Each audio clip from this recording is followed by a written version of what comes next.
Барлықтарыңызға сәлем, құрметті менің оқырмандарым, қайырлы күн, менің каналыма қош келдіңіздер. Бүгін біз тауықтың төс еттерінен наггетси немесе кивси деп аталады. Қазақша кивси дайындайтын боламыз үй жағдайында. Ол үшін менімен бірге менің каналымнан ауысып кетпей, видеоның соңына шейін болыңыздар. Ең алдымен тауықтың еттерін жақсылап жуып алып, видеода көріп тұрғандарыңыздай қатты қалың қылмай, жұқа қылмай, өйстіп ұзын-ұзын сопақ шағып тауықтың төс етін бөліп аламыз.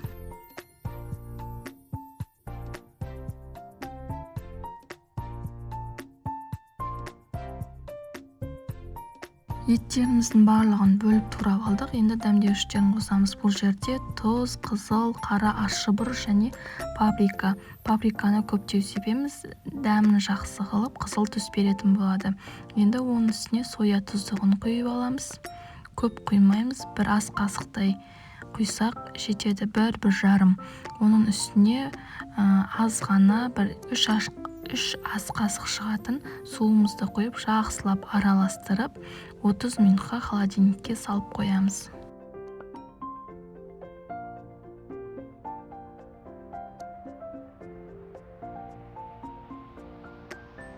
Еттерімізді холодильникке салып қойған кезде ұнымызды, құрғақ затымызды дайындаймыз, яғни ұнымызды алып, оның үстіне паприкамызды, қара ащы, қызыл ащы ұнтақталған бұрыштарымызды сеуіп, жақсылап қасықпен араластырып аламыз.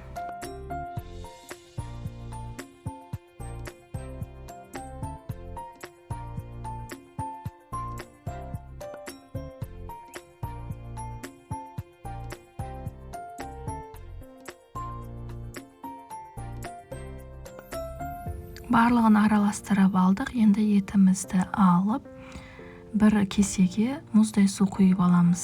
Жаңағы маринадталып тұрған тауық еттерімізді алып, ұнға батырып, ондан кейін суға батырамыз.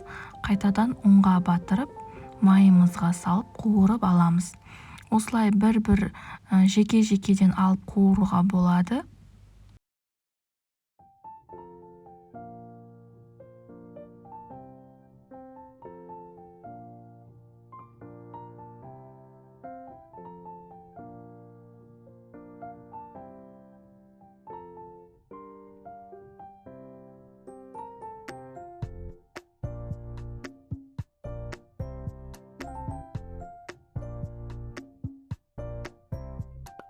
Жеке-жеке пісіруге болады, немесе 5-6-ауын алып, осылай бірден пісіре беруге болады. Жақсылап алып, ұнымызға барлық жері тигенше батырып аламыз. Ұнымызға жақсылап батырып болған соң суға батырып, қайтадан ұнымызға батырамыз. Сол кезде біздің кивсиларымыз, наггетсиларымыз сырты хрустящий болып, қытырлап, өте дәмді болып шығады. Майымызға салып, жақсылап асықпай қуырып аламыз. Майымыз қатты отта тұрмайды. Орташа отта болу керек, сол кезде таза піседі. Міне біздің кивсиларымыз, наггетсиларымыз дайын болды. Өте дәмді болып, сырты хрустящий болып, қытырлақ болып шықты. Егер менің каналыма тіркелмеген болсаңыздар, тіркеліп, лайк басып, комментарий жазып, қолдап кетіңіздер.